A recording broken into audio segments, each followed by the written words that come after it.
Hello everyone, welcome back to our channel. Today we are going to show you how to make a delicious and nutritious cluster bean curry, which is also known as chavalikai in Kannada or gorikai, and it's packed with flavor and healthy benefits. So let's dive right in. Wash the cluster beans, trim the ends and cut them into bite-sized pieces. In a pan, add cluster bean and stir them for 3 to 4 minutes and then add oil and stir it until it changes its color and it's half cooked. In the same pan, add black jeera, which is also known as Gurellu in Kannada, and stir it for 2 minutes until you hear a popping sound and then grind it into a powder.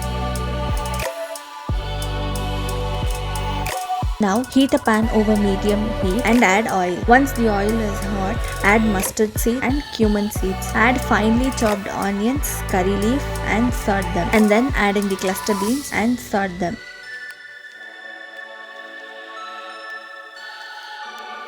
And we have made a paste of coriander leaf, curry leaf, cumin, salt and chili, and we'll add them. Then add in salt, turmeric, black jeera powder, jaggery and mix them all together. Now pour 1/4 cup of water and cover it and let it simmer for about 15 to 20 minutes or until the cluster beans are tender. Once the cluster beans are cooked, garnish it with fresh coriander leaves and coconut. And there you have it, a delicious and healthy cluster bean curry. It's a great side dish that pairs wonderfully with rice or roti. If you enjoyed this recipe, don't forget to give this video a thumbs up and subscribe to our channel and hit the notification bell so you will never miss new recipes. Thank you for watching and we'll see you in next video.